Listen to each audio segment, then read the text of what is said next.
welcome you to the No Cap Sports Show podcast, where sports and combos collide. Your host, Fredo, Mo Money, Jay Will, Mills Lane, and Kobe, the co-returner.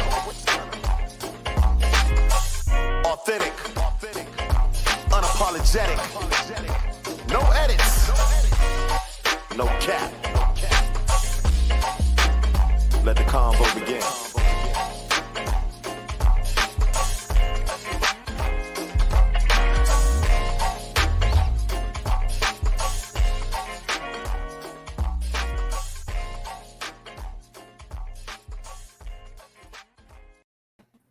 Welcome to the No Cap Sports Show podcast where sports and convos collide.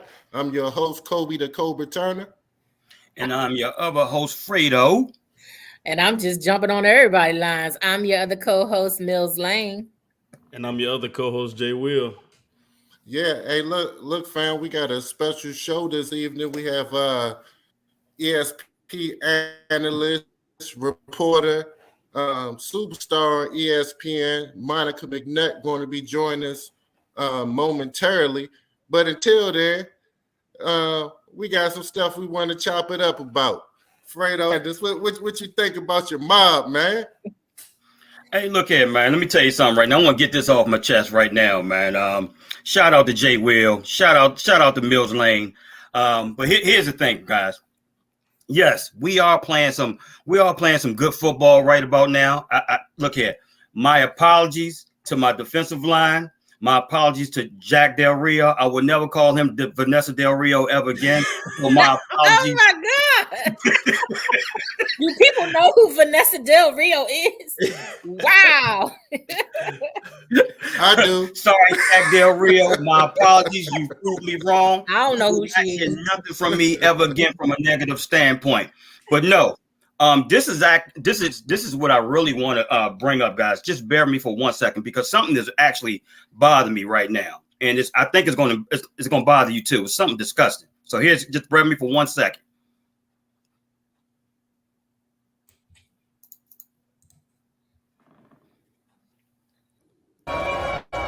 Let's talk about it. Look at it. Real. All the viewers and listeners out there, let's take a look at this.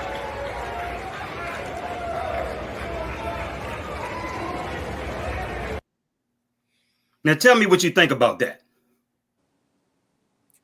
Not much. Kobe, what you got?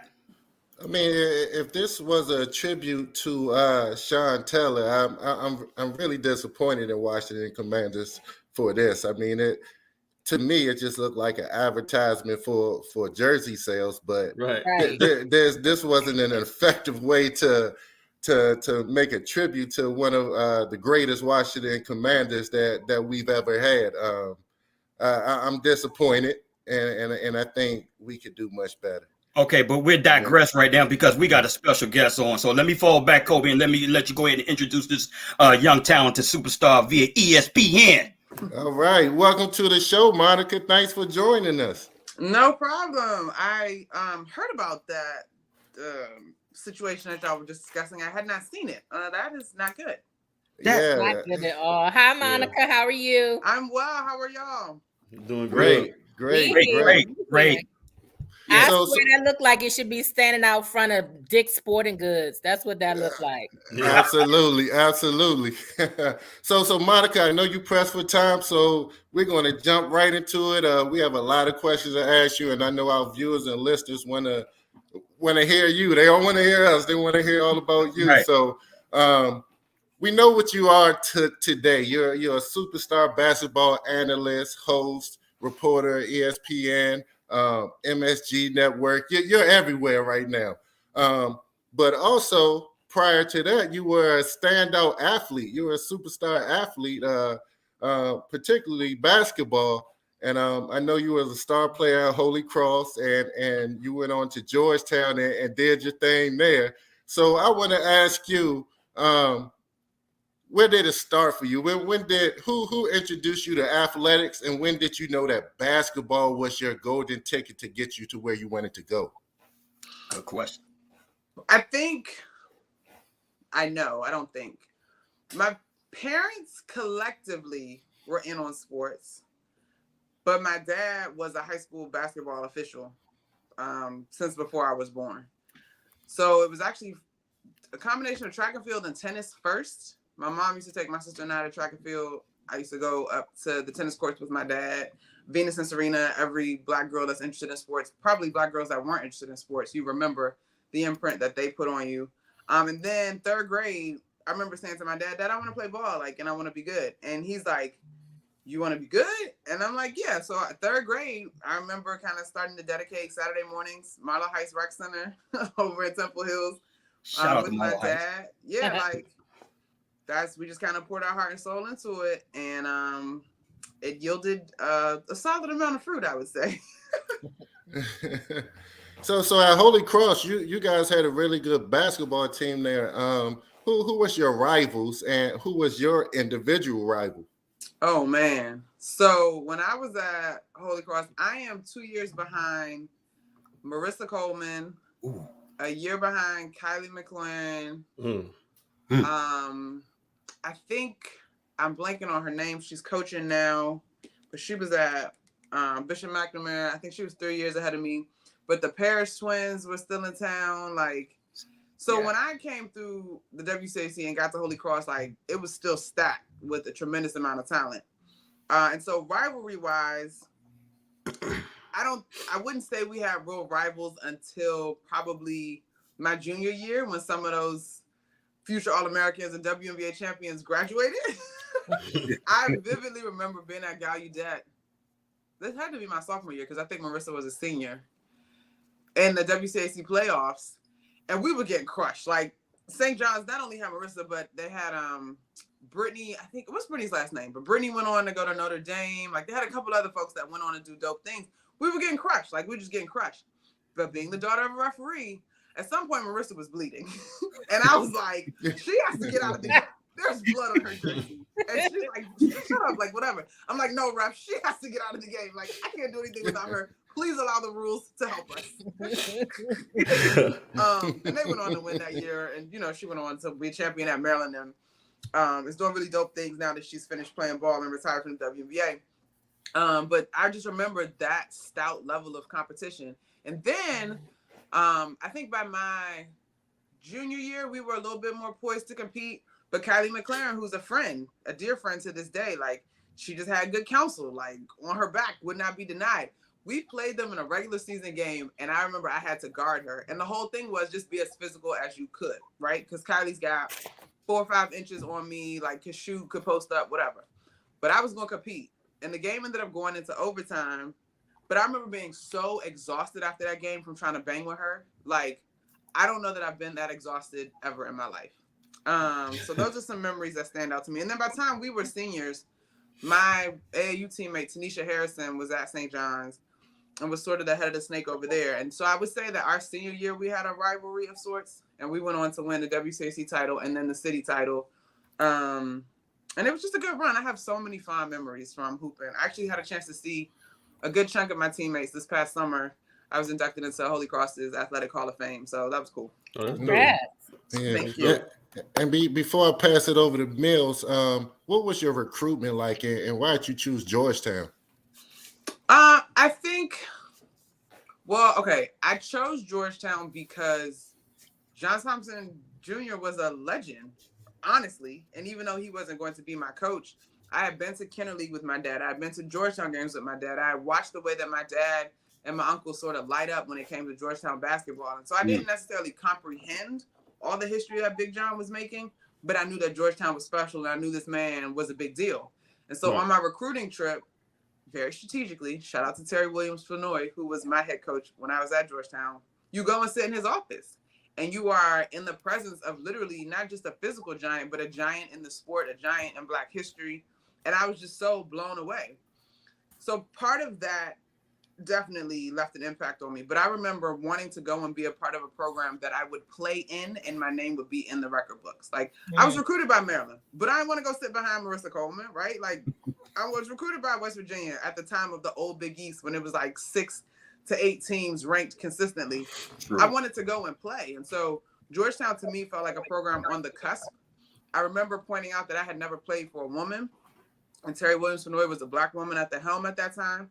And lastly, it was kind of like, well, why would I make this difficult for my family and friends to continue to support me? They've been such an integral part of my career to this point.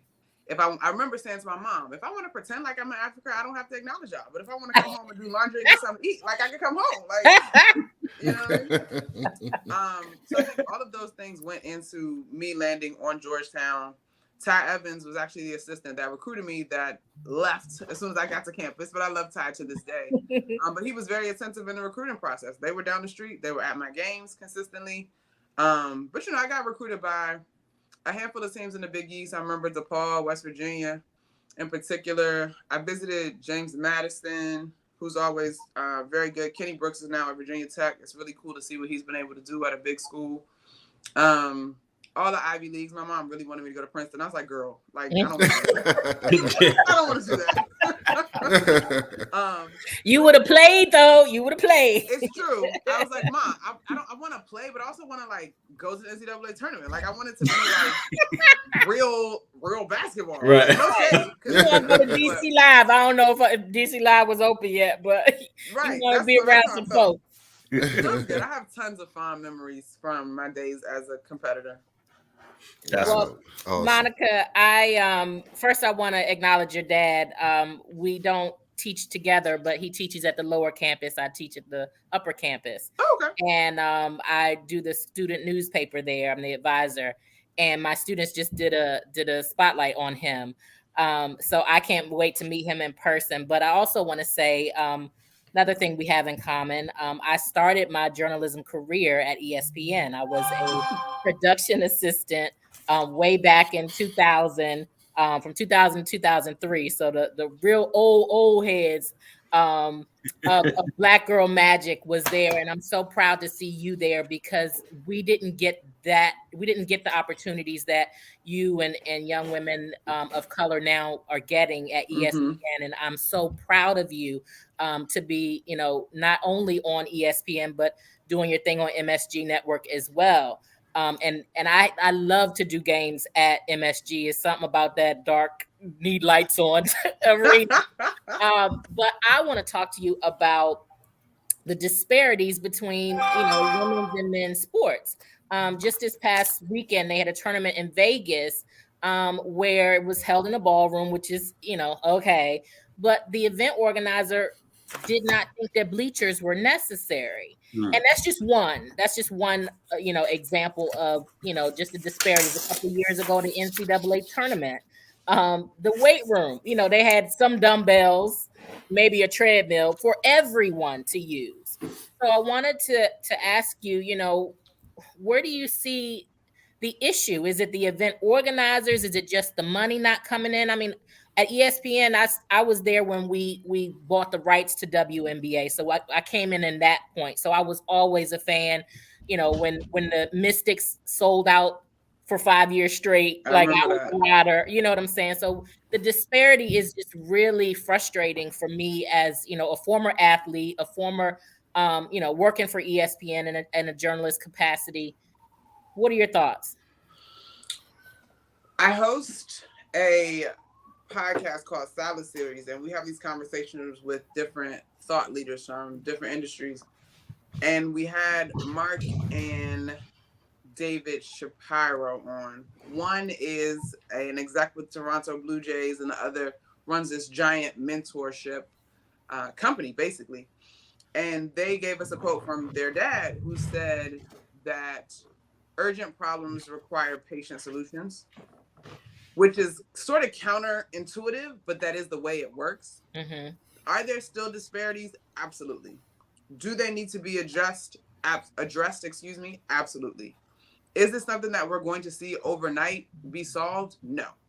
I don't know who was running that tournament in Vegas, but that is just right baseline. Yeah. piss poor. Trifling, right? trifling. Like it's no better adjective, it's just trifling. Mm-hmm. And so the reading that I've done on it, the tournament organizers want to say that the hotel let them down, and all right, whatever.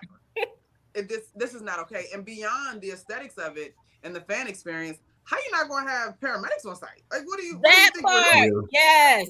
Right. That doesn't make any sense. At high school sports, you got the ambulance sitting over there.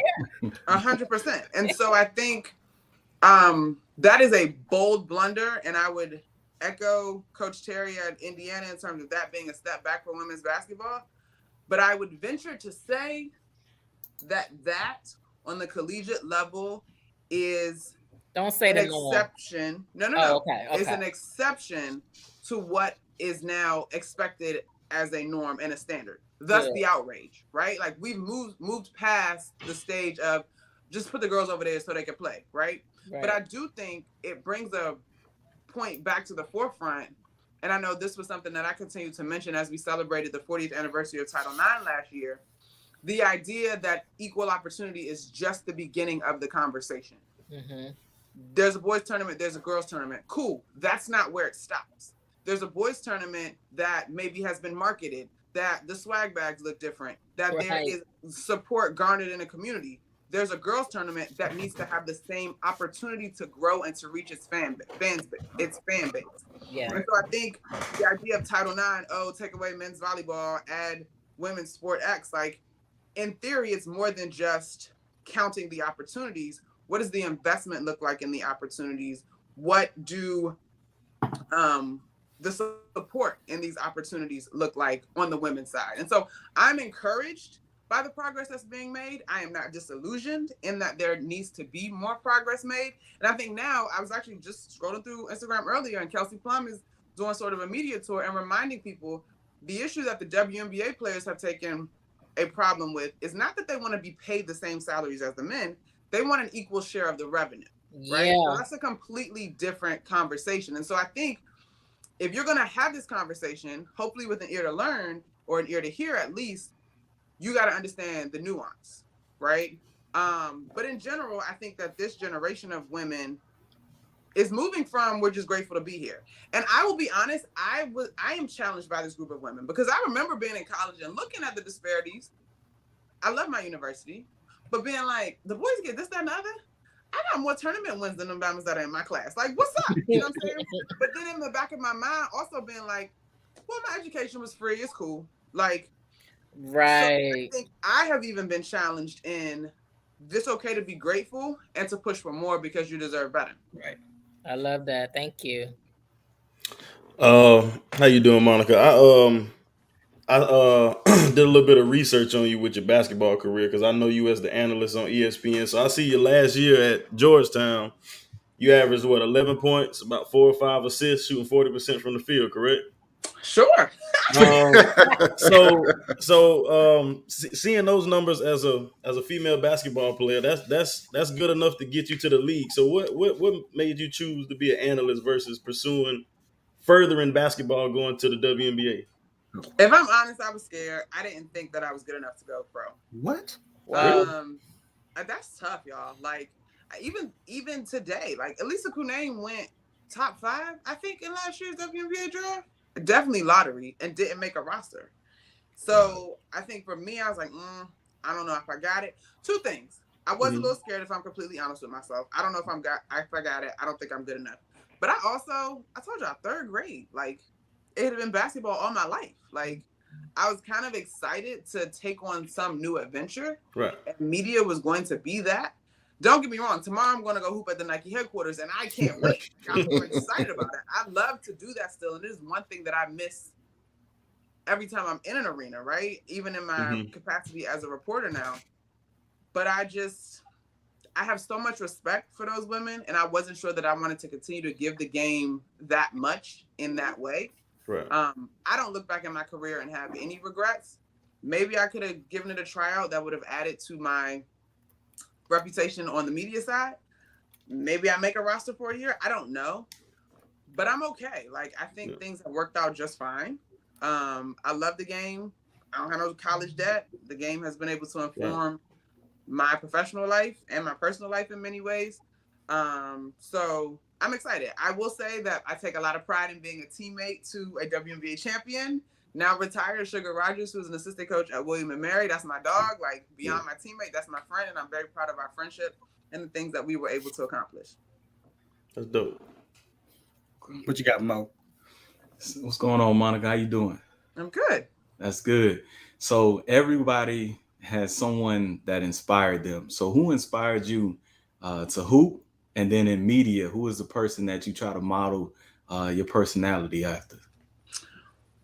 Hooping, it was definitely like Houston Comets circa 1999, 1998. Cynthia Cooper, Cheryl Swoops. And really all the women of the WNBA. Like when Shamika Hoskar and Nikki McCray were doing their thing with the Washington Mystics, like I remember that. I remember being like, Dad, we got to get home because the Sparks play the Comets. Like I need to be in front of the TV to watch the game. And that's one thing that my dad always commented on, that I was a student of the game even before someone had to tell me to go watch. Like I just love seeing women play ball, be powerful in their element. Like I think somewhere subliminally, Tina Thompson rocking bright red lipstick and being an athlete like seeped into my psyche. Like I have so much respect, joy, admiration. Like those women, I wanted to go to the WNBA. Like I wanted that, and so I was willing to work that hard to achieve what I was able to achieve in college, and fell short of the W. But like I said, I'm good with that.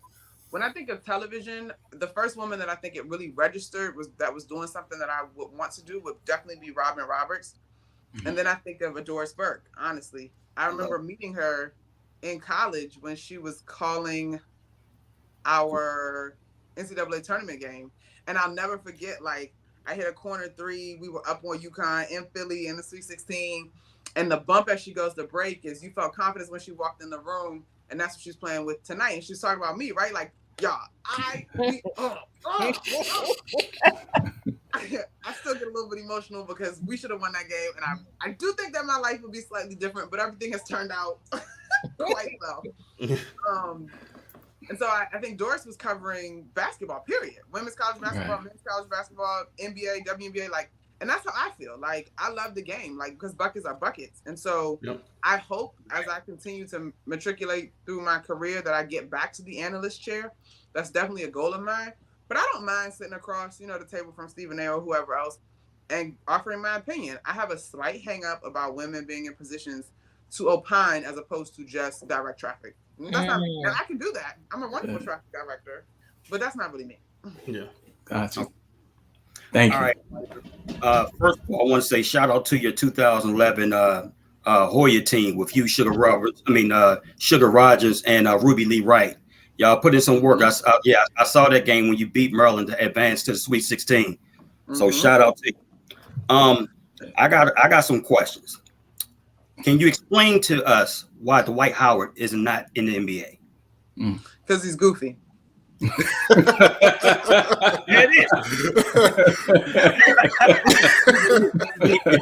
better than that, viewers and listeners. I mean, okay, I don't mean that in a negative way because I can be quite goofy too, but I think at his age and his price point, the responsibility isn't just to show up and do your job. Like, you're leaned upon as a leader in a certain capacity, and he's not that. Okay. If Monica is the GM of the Brooklyn Nets and the LA Lakers, how would you fix them? I know Stephen A's been tossing out this DeMarcus Cousins thing, and if he's available, cool. Like, the Nets need size. I don't think the Nets need as much fixing as people think. Okay. I think size would be beneficial, but I like Nick Claxton a lot. He may not be a world beater right now, but I think that's a kid that has a lot of potential and really wants to be good. I think the thing about fixing the Nets that I think people need to consider is you're going to have to add pieces that are willing to acquiesce to the personalities that are already there. Like, I pulled up on Nets practice, talked to guys off the record, like, yo, like, I know the stars get the headlines, but y'all here too, and they like, man, I'm saying, like, you know what I mean? So it's just, I don't know if it's quite that easy. A guy like Cousins, who I think is well respected by NBA guys, fits, and he certainly still has things left in the tank. I'm not sure who's going to be available otherwise and what it would mean. But if I'm the Nets, I think I'm certainly starting to push all the chips to the table in terms of picks being available to trade down the road, because who knows what's going to happen between those two guys. I think the Jock Vaughn thing, I like Jock Vaughn. He seems to be well respected, but it wouldn't surprise me if he's just a rebound. And like ultimately we run into some of the same problems in the offseason in terms of the qualms that guys had with Steve Nash. Now, I will say, I love Steve Nash, and he was incredibly gracious to work with from the media standpoint, but nothing about him said he had a personality to lead those guys. Like, Exactly. outside of what he was able to accomplish in his long tenured NBA career that you have to respect, personality wise, he ain't had a heat. Like, he just didn't have the pressure for those personalities. And no Lakers, defensive philosophy. So here's the thing. I obviously work in New York with the Knicks. Okay. I will continue to go to my death and be a Russell Westbrook apologist, because not many guys in this league show up, play hard, like give you all they got, make guys around them better. Like, I don't care what people say. Y'all brought him to the squad knowing he couldn't shoot, and now you're going to get mad. So, like, I refuse to allow him to be scapegoated when you bring up the Thank you, Monica. Lakers. Okay? So I just refuse to do that. I personally, as I have watched things evolve in New York, I think Jalen Brunson is a great fit for the Knicks. I think Jalen Brunson will have a double-digit career and be more than a two-time All-Star. I think Jalen Brunson is that good. Mm-hmm. For the sake of the buzz, Evan Fournier is out of the rotation. Let me get Russell Westbrook. Y'all take Evan Fournier. Let us get a pick or something out of the deal. Although I don't think the Lakers really have a pick, but just shake it up. The Lakers desperately need shooting, and Evan Fournier is not getting back into Tibbs' rotation. So that's something that I would definitely look at if I was a Laker, a Knicks situation, because Russell Westbrook, whether you are into his productivity or not, mind you, his productivity is still solid at his age at this point in his career. He's a big name, and New York needs a big name. Yeah, it is. What you think about that, Mo? I mean, to make the money work, because we talked about this at work earlier, you actually got to throw Julius Randle in there or Derrick Rose to make the money work, because Russell Westbrook is making about 40. Evan Fournier is about 18, 20. So you're about 20 million short. If you're throwing Julius Randle in there and or Derrick Rose, I don't know if it works for a New York standpoint, because Derrick Rose is so vital to that locker room, mentoring the young kids. I got to see Russell Westbrook. I have to do the same. I do like the idea of Russell Westbrook coming and playing in Tibbs' system, because he's going to play you 40 minutes a game if you're on. So I like that fact. And I think him and Jalen Brunson could work, because Jalen Brunson could shoot, and he could allow Jalen Brunson to do some things that he did in Dallas off the ball. So I personally like it. I believe that Obi Toppin need to get more minutes at the 4. So by trading Julius Randle, I mean, you open up the 4. You know, you saw that face. Hold up! Did you roll your eyes at Obi, Monica? Hey, that was the same today a couple weeks ago. And you know, Obi, that's my guy. He played at my alma mater, so you know I'm an Obi guy.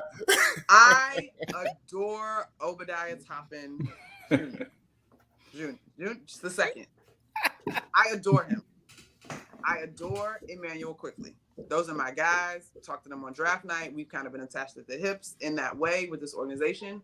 But it is a results-driven business. And if Obadiah Toppin shoots another three-pointer that doesn't connect on anything, I am personally going to get in the gym with him. Like, what are you doing? Here's the thing on Obi. Obi is a fan favorite, hands down. I love Obi. But Obi has not earned more minutes in my mind. He is, if you really get into it, he is limited. He is a highlight reel. He has not committed defensively. He can't create his own shot. Streaky at best from 3. But the dunks, give me the dunks all day. I love that. As frustrated as I am with Julius, for me, that's less about Julius and more about Tibbs' inability or unwillingness. I'm not sure. But I'm not willing to say that Obi can do what Julius does. I'm not there. No. Obi doesn't draw 2. Obi does not have that level of strength. For as bouncy as he is in terms of his breakaway and highlight dunks in a crowd, he's not overwhelming. I'm going to get through this contact and put somebody else on the rim. Like, that's not quite Obi. I love Obi. Obi can have a 10-year career on a good squad, being a phenomenal role player. But the Knicks need more than a role player to fill in some of these gaps that they're going to contend. True story. Man, Monica, I have my own podcast as well. It's called Just Being Honest with Mills Lane, and you should be on that tonight. Your honesty, I'm loving it. I'm loving your truth and transparency and everything. But I don't want to talk about sports right now. I want to talk about your workout routine because I started following you. I'm a little creeper on your Instagram, and you can't see my whole body, but I'm tough. I'm telling you, I'm tough over you. Listen up, Monica. You do this kettlebell routine. That's like one of 2 exercises I love. Okay. And I'm not doing it right now currently, but we're gonna work on that. But I'm just saying, you motivated me, sis. You motivate me. Tell me about this kettlebell class and why you like it so much. Or do you? Are you faking it? Because I'm just like your form and technique. That's the thing I got. The technique part. I got that. Yeah. No, if you don't like kettlebells, you're not gonna stick with it because it's not. I literally was talking to one of my instructors. We were walking back after class this morning, and it's very much. She was explaining that they get tons of people in on the trial period, but the retention thing is tricky. And I'm like, yeah, because it's 1 or 2 people that pull up to class. Either I'm going to get this or not. It's not for me. Like there's no like, oh, let me just go get this kettlebell workout in because I need to burn some calories. Like people go take a walk or go to a cycle class because at least the music is good. You know what I mean? You're either in or out when it comes to kettlebells. For me, this idea of rest, personal time, self-care, like if I could have a TED Talk tomorrow, that's what it would be on. And so kettlebells, I teach cycle, bath time, like all of those things are paramount to me. Like I'm looking at my schedule, y'all. Literally, I was running late to this because I was on the phone with my assistant, like booking flights and getting stuff together. Like my schedule's about to go insane. And so kettlebells or whatever the workout is something that I do for me. It is a part of my self-care routine. It is a part of how I demonstrate gratitude for the grace that God has given me. I think that movement is joy for me. And kettlebells in particular beckons back to setting a good screen and blowing it up, like getting a little extra in on a box out against somebody. And so there's a physicality that comes with kettlebells that I really enjoy, kind of being able to let that out. But I'm big on turning it all off. Like I didn't even have my television on today until, I turned it on a little bit to figure out some of the scores from yesterday's football action this morning. But I had it off most of the day until I decided I was going to watch the last episode of Real Housewives of Potomac. Like I deliberately take days to be off, like just for me. I love that. Mindfulness, I have found, is the only way to really kind of sustain the marathon that is our day to day. That's right. Great answer. And truth. I hope other women think about that too and take time. And sometimes I'm like that. I'm overwhelmed, but you got to take, mine is pulling back as well. Sometimes it's TV, you know, I still Bold and the Beautiful, still get DVR, you know, don't judge me. No judgment. But I like that. I miss that 10 o'clock Laker game ain't really that important to me sometimes. I can look it up in the morning. And that's legit, Mills. I think for me, part of it is the older I get and the more of my dreams I kind of catch. Not that I am not enjoying my life, y'all. I would be remiss if I acted like I wasn't very fortunate to live out my dreams. But what actually matters, right? Like Scott Van Pelt said it to me when I first got to ESPN. He's like, you know, being on TV or preparing to be on TV all the time is not a way to live. Right. And so I was literally telling a friend earlier, like, I don't have dreams of being the #1 chick at ESPN or like, nah, I have a very full life, both personally and professionally. And I want the plate that makes me happiest. And that can include less TV time, more TV time. It can fluctuate seasonally. But what is not something that I'm willing to compromise on is my well-being. True story. Love it. And Monica, before I ask you my next question, I just want to tip my hat to you and give you your flowers for making the 100 most influential Black women in sports list. That's an awesome accomplishment. Yeah, and it's well deserved. So I just want to say kudos for that. I made that list. I totally missed that. I gotta go look at this list up. Okay. Yeah. So you made. Thank you. So we see you everywhere, as I mentioned earlier, ESPN, MSG Network, and you on fire as an analyst, host, reporter. What's next for you? Where do you see your career going? Like, what's your ultimate goal in your business? I want to host a game show and Mm. have like all of this chasing scores, staying up late for games. Y'all can have it. Like, put me on Game Show Network. Let me host a game show. Supermarket sweep. Which one? Which one? You know what I'm saying? Like, I used to watch Double Whammy with my grandma. Like, just host a game show. Be on Ellen's game night, whatever. Like, I want to host a game show. I also love Married at First Sight. I don't know if anybody watches that. So if Kevin Frazier ever can't host or be involved, like, tap me in, bro. And I'd like to do voiceover work, I think. Like, whether that's commercials or bringing animated characters to life. Like, these are the things that I sort of think about. You know, if I have a full life, that if I were ever to be less inclined to be traveling or away from family or whatever that may look like in the future. So I'm big on enjoying each season. And right now it's just me and my guy. And like, I don't have those issues, but I'm well aware of some of the tugs that come as your life expands. So these are things that I think about that I could possibly do and maybe create more of a work-life kind of family balance, but we'll see. Monica, let me ask you this. First of all, I want to acknowledge your sports, especially basketball acumen, man. I am like thoroughly impressed when I see you on First Take. And I mean, just giving it to the fellas and stuff like that in terms of your knowledge, man. So I am thoroughly impressed with that. But let me ask you this out of curiosity. In terms of from an ESPN production standpoint, do you, and I know that everyone have their own opinion, but do the producers somewhat direct you guys in terms of what to say and what not to say? No, I wouldn't say that. First Take in particular, they are looking for places that we disagree on. Okay. So there has been an occasion where I don't feel strongly one way or another. And so I'm like, if y'all want me to say go the other way, like I can, you know what I mean? But more times than not, it's either a genuine place of opposition or sometimes it's just a conversation, right? Stephen A is an artist, and I don't know that the average person truly appreciates the energy, the preparation. I mean, that man is on television for 2 hours a day, 5 days a week, and got like umpteen other jobs, right? I didn't even really truly appreciate it until I had to sit across from him and fill in a couple shows when he had COVID. That's a show that demands a lot of energy, and what's the word I want? It demands a lot of energy. And is discretion the word I want? There's the energy to do the show, and then there's whatever heat comes from after the show, because it is ESPN's most viewed program outside of, I believe, like Monday Night Football, maybe, right? And so there's a certain type of grit, I think, to do that show where you can't necessarily be sensitive. And I said what I said. You guys stand by it, right? Right. So no, we have an incredible production staff that is very mindful, particularly when topics get tricky, like as we had to deal with the whole Kyrie anti-Semitism thing. But you are not muffled.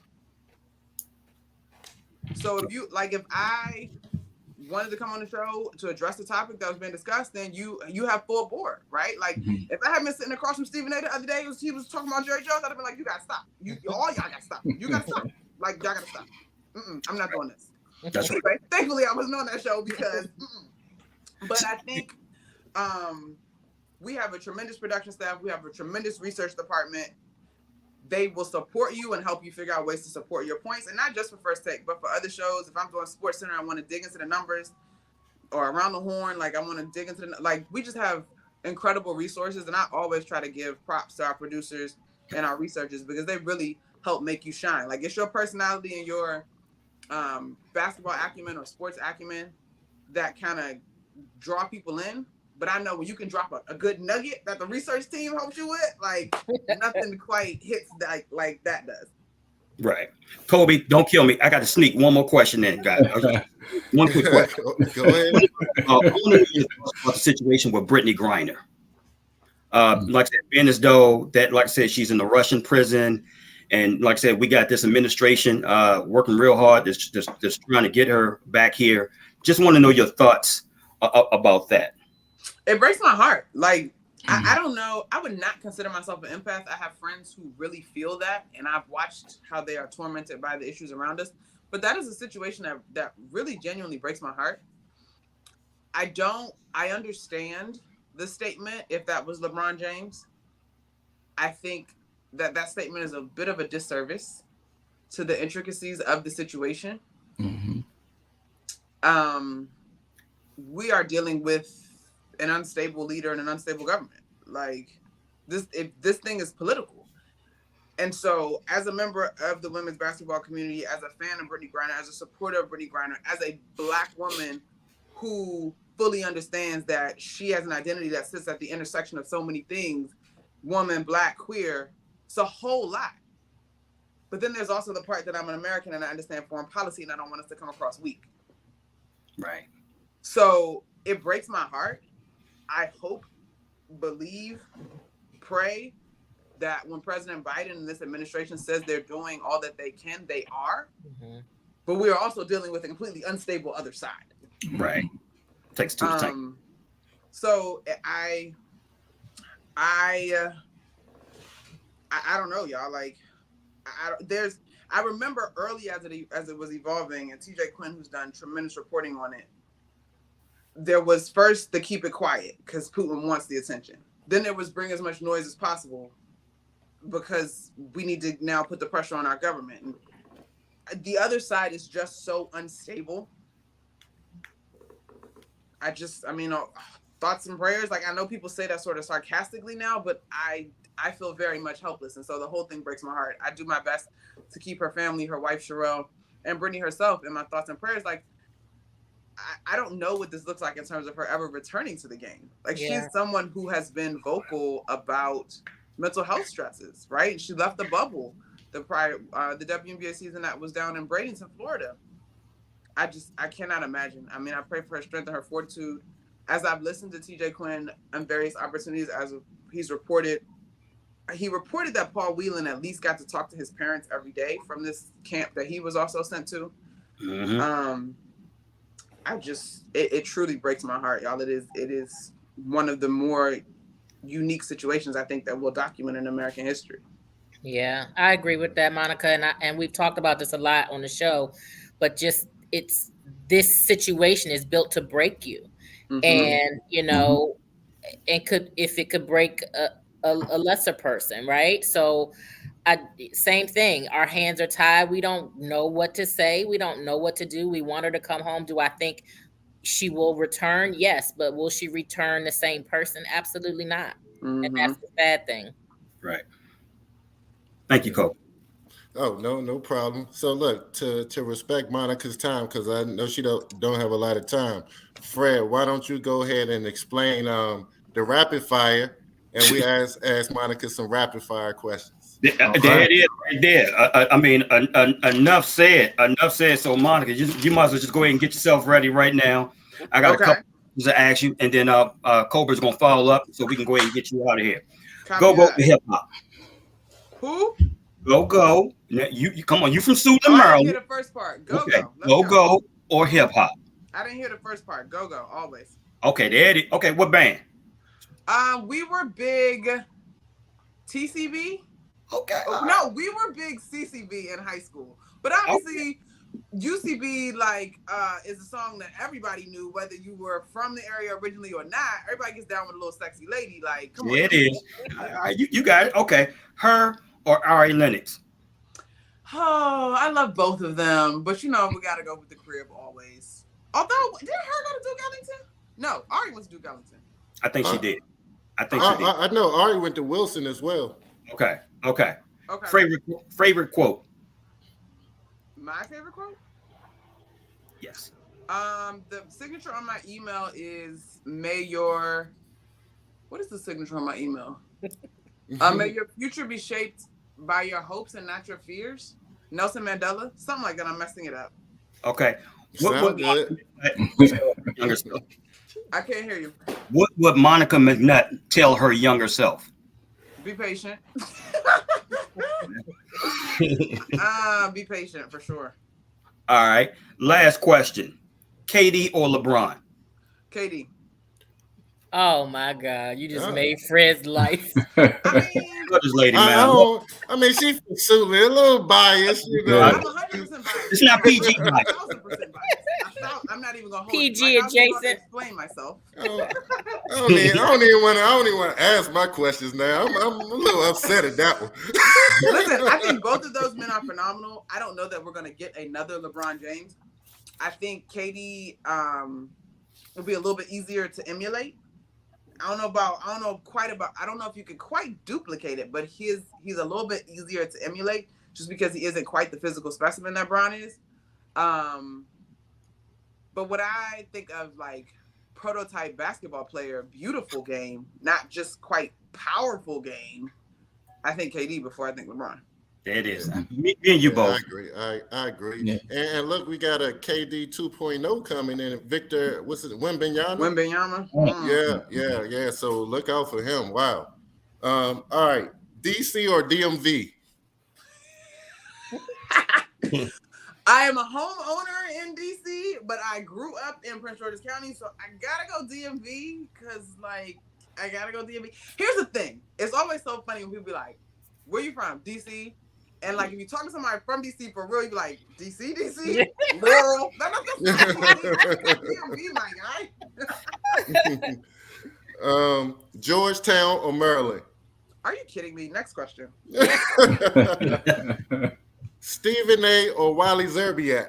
Ooh. Yeah. Let's get it. What is the? Do I want to debate with, or do I prefer? Whatever you choose to frame it on. I'm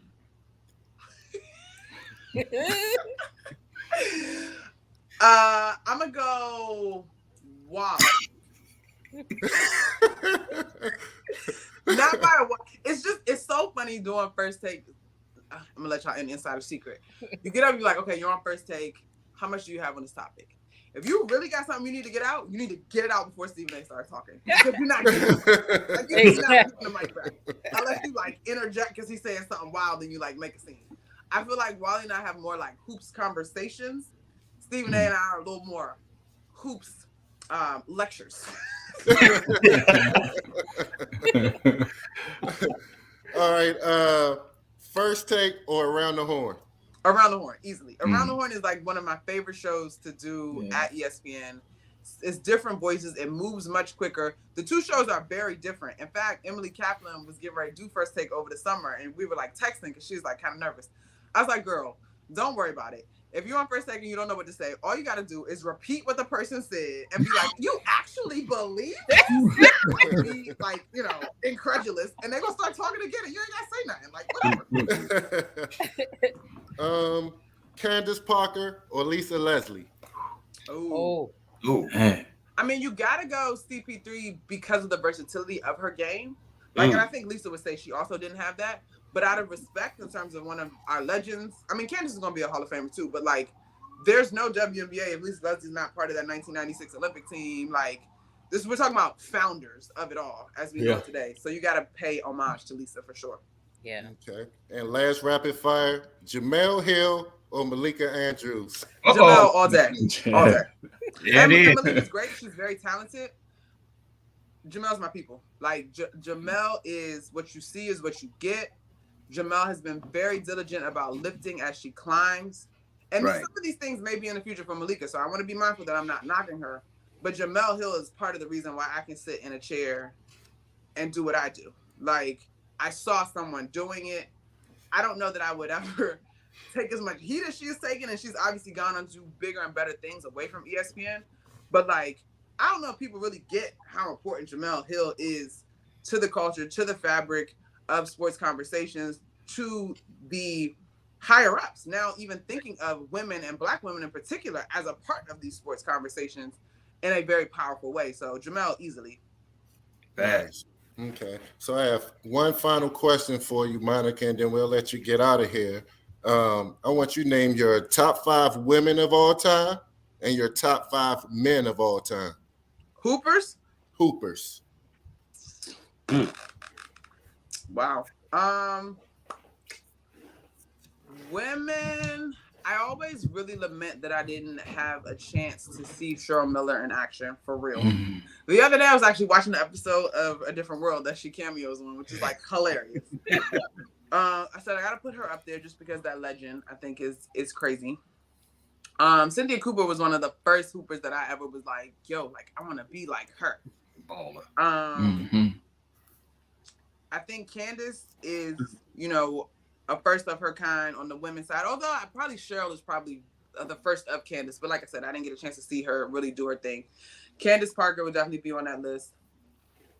I mean, I don't want to give both of my last spots away to them, but they're kind of deserving. Like you gotta have that conversation about Diana Taurasi and Sue Bird. But I'm gonna go DT. I was never really like a point guard, so I'm just gonna go DT there. And then I think, who would I round out that list with? I think Asia Wilson is on her way to being one of the greatest for sure. Okay, guys. Ooh. I mean, what else supposed to do? Kobe, MJ, LeBron, KD, Steph? That was quick. That doesn't include any of the history. My dad would be like, what are you talking about? But like off the top of my head, that was like the first five that came to mind. Okay. All right. Awesome. I think I said Mike. I hope I said Mike. Yeah, you said Mike. All right. Awesome pick. So, Monica, look, we greatly appreciate you joining the show. This was an awesome interview. It was a pleasure. It was an honor. Hope you come back someday. I mean, we had a great time chopping it up with you. You definitely kept it real and gave us some education as well. So Absolutely. thank you. Now hold on, Monica. Now, when you on First Take, you got to shout us out, okay? Shout out. Absolutely. What am I? No Cap Sports Show podcast. That's right. Thank you, Monica. Thanks, you. Monica. Right, Appreciate it. All right, bye. Keep All pushing, right, Monica. Thank You you. got this. Keep going. Thank you. All right. That's a good one, Cole. Yeah, that was dope. Yeah, Great. awesome, That was awesome. She brought awesome Appreciate it, Cole. energy. Yeah. He was Yeah, she did. great energy. That was Hey, guys. honestly probably one of the better ones in a while, man. Yeah, it was. Yeah. True story, my bro. Okay, Kobe, I know it was something that you wanted to bring up as well, man. I know it's a couple things we wanted to talk about before we get off and stuff like that. Yeah. So I wanted to get you all's take on Lamar Jackson. So he had a little Twitter beef with somebody who criticized his game, and he had something to say about that. And I wanted to get your take. Was it fair or foul? What did he say, Kobe? Well, he said No Cap Sports Podcast. I know you got daughters. I got daughters. So explain it to the viewers and listeners what he said. Well, he said something to the effect. I'm not looking at the quote in front of me, so I'm gonna try to remember. So he said something to the effect. He told the fan to shut the fuck up. Right. He said you never even been on a football field, never smelled the football. He said only thing you ever done is eat a dick. That part right there.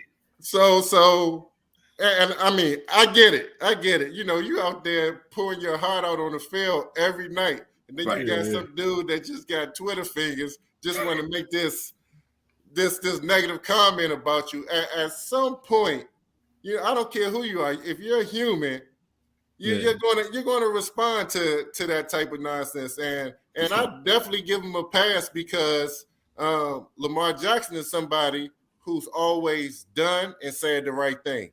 Right. This is the first time we ever heard him do anything even close to this. So you can tell this particular tweet really got under his skin, and he really wanted to let this dude have it.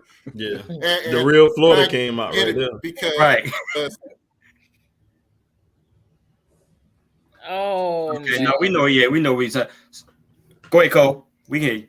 Yeah, so I was going to say that for somebody who's always compare Lamar Jackson to a basketball player, where football is the ultimate team sport, but it seems like out of all of the players, like Lamar Jackson seems like he's that person that has to carry the team on his back. He has to pretty much do everything on the offensive side of the ball for them to be successful.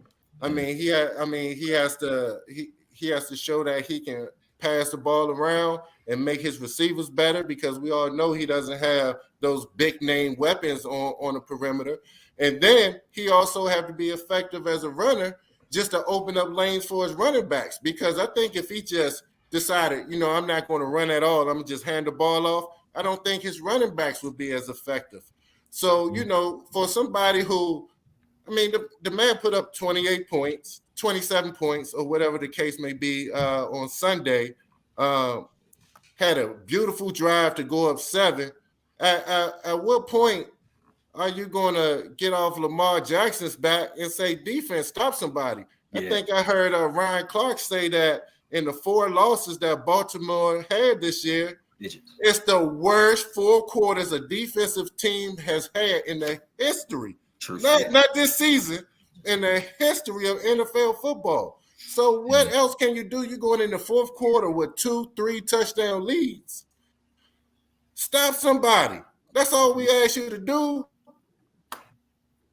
So you're asking us, is his comments, his clapback, is it fair or foul? Absolutely. Okay, I'm gonna go ahead and answer last. You go ahead, Mills. What you think? I can see the frustration and the boiling point. Like I want to do a meme of just like you just so mad, and but I want to give him a pass, because everything I've read about him is that he, he's just a good dude. And the pressure of losing to Jacksonville like that might take you over, right? And you've been trying, and they've been talking about your defense, and you've had to put your team on your back. And, the whole season has started with, what's Lamar? Is Lamar going to do the contract? What's Lamar? He going to wait it out? What he going to, you know what I'm saying? So it's so much. I would assume that it just boiled over. And again, we have all in the community, we have heard that comment that, you want it to sting. That's why you say that. It's rude, it's foul, it's terrible. Right. But you want it to sting. And I don't think he went into that thinking, I'm making a gay slur. Right. I definitely don't think that. And even at the time, the frustration, he might not have cared enough. It was just something that it was like boom. Yeah. You see that? Is it that meme where the joint is just like he just going for it? And so I'll give him a pass. But the frustration when if you in the community and you hear that, you mad, you big mad. So yeah, for sure. What you got, Will? I think it's fair, bro. I don't think it's foul. The whole the gay slur thing he tried to make it about. That's just the talk of the black community. That's just the culture nowadays. Saying stuff like that ain't got nothing to do with being gay. That's just how people talk, especially young guys. Lamar Jackson is a young guy. But from an athlete's view, like I feel him, bro. You got somebody who got so much to say, but your ass can't get out here and probably catch a damn toss. You know what I'm saying? Yeah. Let alone catch a pass. I might toss you the ball, your ass might drop. You know what I'm saying? Like we couldn't pay you $1 million to let these guys hit you, but you got so much to say about me. You know what I'm saying? So eventually, like you said, Lamar Jackson's always been the guy to say the right thing. It comes to a point, everybody got a breaking point. Everybody got a breaking point. Right. And these media guys, they take their jobs as your job is to track me and give stats, and your job isn't to bash me and say what you want, but then I can't say what I want. You know what I'm saying? That's why I never trip about KD. When he defend himself, bro, like people be killing the man. What you expect? People try to hold professional athletes to a standard, but you got to remember they still human. You know what I'm saying? So it's gonna come to a point they gonna clap back. You got to be prepared for it. True. What you got, Uncle Mo? Man, I think it's fair. You have to judge the person for their character. Lamar Jackson's a stand-up guy. Me personally, I put it in the chat, man. I think we lean a little bit too much in 2022 with stuff that you can't say. Yep. You know what I mean? Like everybody is extra sensitive, man, about everything. And it's like, well, damn, I can't, I guess I can't say that.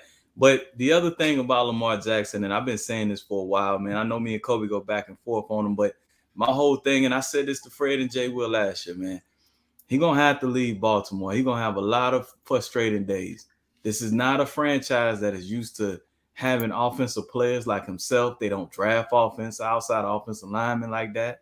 So this is the tip of the iceberg for Lamar Jackson. Because if you get the bag in Baltimore, if you think the offense is depleted of talent now, it's going to get even worse. After they pay you, they're going to start cutting some of your offensive linemen. So, I don't know him from a can of paint, but if he ever watched the show, man, consider going back home to the MIA and getting the hell out of Baltimore, man. They don't appreciate you. The fans out there talking bullshit. Tell his ass to go back and watch Trent Dilfer then if he don't appreciate Lamar Jackson. Facts. Tell him go back and watch Tony Banks if he don't fucking appreciate Lamar Jackson. I go at Kobe because that's his man and it's fun. But at the end of the day, Lamar Jackson is one of the best quarterbacks in this league. You got to put some respect on his name. And if you're a real fan, you already know what time it is. That had nothing to do with Lamar Jackson. Trevor Lawrence just carved their ass up at the end of the game. I mean, it is what it is. That's another quarterback on the rise. So I think it's fair. We got to stop being as sensitive. It's not like he was talking to somebody that he knew identified as queer or homosexual. Right. Then that's a totally different conversation because that's disrespectful. But it's just a general guy conversation. Y'all can cancel me. I don't give a fuck. Like, I got retirement. I got a job. I'm just keeping it real. This is how guys talk sometimes. Yeah. Is it right, wrong, or indifferent? It is what it is. But if you told me you identify as homosexual, I probably wouldn't say that to you because I wouldn't want you to say nothing back to me like that. So I think what you about to say, Mills? I was just saying what he said was the equivalent to F you. Right. When you finish a rant, you just F, man. Yeah, that's how they talk. It is what it is. Okay, guys, I'm gonna go ahead. Look, I want to bring this up, and then, like I said, go ahead and get us on out of here, man. Because something that I definitely wanted to talk about. It's really bothered me right here. I'm pulling it up right now. Treat gay people, we are the worst. On this episode, Charles Barkley gets major backlash for controversial black LGBT comments. Welcome back to the channel. Don't forget to hit that like button. Now let's get into it. NBA icon Charles Barkley is in hot water right now after his recent comments about how the black community treats members of the LGBT community goes viral. In a recent interview with CNN, Barkley shared that he's bothered by the ugly treatment of black people towards gay people. He even went as far as saying that they are the worst when it comes to treating LGBTQ members. And one thing has always disappointed me, black people treat gay people, we are the worst when it comes to treating gay people. And that's one thing growing up. Well, I want to know your thoughts about that, man, because that shit pissed me the hell off. And you know what I'm saying? It really did. Who the hell are you to sit up here and tell her? It's like you got an agenda or something like that. Who the hell are you to sit up here and say and generalize what black people, black people dislike and who we treat wrong? He back up to being doing some coon shit, man. That's Charles Barkley. Yeah, speak for yourself, fat man. That ain't everybody. You know what I'm saying? What you think, Mills? No, I agree. I mean, again, sometimes people just need to be quiet. Right. Man. That's it. You just need to be quiet. Yeah. And I don't know if they're gonna make him. This is my first time me hearing this, so I don't know what network that was or whatever. But well, hold on, Mills. You know what? I'm getting tired of people saying shit not having no stats. Where your proof at? You know what I mean? You made that statement. Where the video at? Where the average is at? What says that the African American community kill or harm homosexuals at an alarming rate? You can't just say shit like that and not have no factual proof. That's just how you feel because you grew up in the South.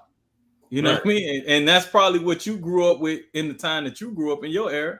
But I can assure you that it doesn't happen like that. Like, well, today it ain't going down like that. You know what I mean? And not only that, you just spurting out shit about your people. Like, what? like, come on, man. Yeah. What you think, Cole? Sometimes we need to have a conversation with our people before we say something. Yeah, we'll put you straight. We'll get you on this right track. Yeah, but like for me, you just got to consider the source. You know what I mean? You know what I'm saying? When Charles Barkley speaks, it goes in one ear and out the other because he has a large sample size of just saying ignorant things. Yes. And he just blurt things out of his mouth. It's based off no facts. He doesn't have any support for what he says, and a lot of times he makes statements that is against our race or culture, and I mean, I don't get it, but like I said, I just consider the source, and I really don't like to give my energy to anything that Charles Barkley says. That's a good way to put it, Kobe. There it is. Okay, go ahead, Mills. Go ahead and get us on out of here. All right, y'all. Thank you for tuning in on this special night, Monday at 6:00, where we welcome Monica McNutt, and she showed off tonight. So make sure if you missed the early part of the show, you click back. But we appreciate you. We will be back on Wednesday with head coach Daryl Overton of the Freedom High School football team. They just won the regional championship. 6B, and they have to play Western Branch, so we'll get all into that and pick his brain about sports in general as well. But thanks for tuning in, the No Cap Sports Show, where sports and convos collide. We'll see you in 48 hours. Also, let me add to her as well, guys. I apologize for it. Like I said, this past weekend, we lost a good one, man. Rest in peace to my guy Lamont. Man, Paragon's finest right there, man. Rest. Wow. Randy Whiteside, brother. I didn't know that. Wow. Man, when I got the news, it hurt my heart, man. It hurt my heart, man. So, like I said, Catherine, we riding with you. You know what I'm saying? We praying for you. Anything that we can do, anything you can need, just do not hesitate. But rest in peace, Lamont. We love you, man. And we'll see you on the other side. Other than that, in terms of this audio version of this podcast, you can catch it on Apple, you can catch it on Spotify, or wherever you get your podcast. With that being said, good night. Good night.